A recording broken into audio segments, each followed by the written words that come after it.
10 वर्ष केंद्रामध्ये राज्यामध्ये त्यांचं सरकार असताना जे विधिमंडळानं या ठिकाणी ठराव केल्यानंतर सुद्धा की आदिवासींना राजकीय आरक्षण द्यावं, तरी पण 10 वर्षामध्ये केंद्रामध्ये सरकार आणि इथं सरकार असताना केलं नाही.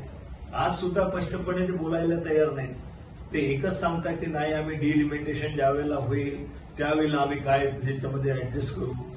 म्हणजे आज त्यांच्या हातामध्ये ही गोष्ट आहे रिझर्वेशन देण्याची, पॉलिटिकल रिझर्वेशन देण्याची, पण 10 वर्षात केलं नाही. कोण विश्वास ठेवणार आहे त्यांच्यावर?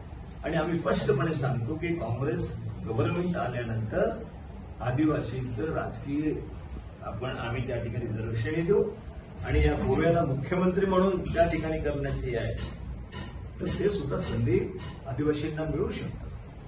म्हणजे आपण 2 पावलं पुढे जाऊन आपण आदिवासींना काय देऊ शकतो. आणि बजेटमध्ये आपण तुम्ही पाहिलं असेल की आपण मॅनिफेस्टोमध्ये काँग्रेसच्या वाचन केल्यानंतर आपल्या लक्षात येईल अत्यंत चांगल्या पद्धतीनं ज्या तरतुदी करण्याची गरज आहे.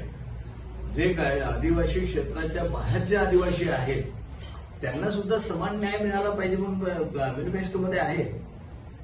बरेच वर्षपर्यंत ज्या क्षेत्रामध्ये आदिवासी जास्त असेल तरी आपण सवलती देतो, पण ज्या ठिकाणी विखुरलेले आदिवासी आहेत त्यांना आर्थिकदृष्ट्या मजबूत नाही, पण त्यांना सुद्धा त्याच पद्धतीनं न्याय देण्याच्या संदर्भामध्ये सुद्धा मॅनिफेस्टोमध्ये उल्लेख आहे.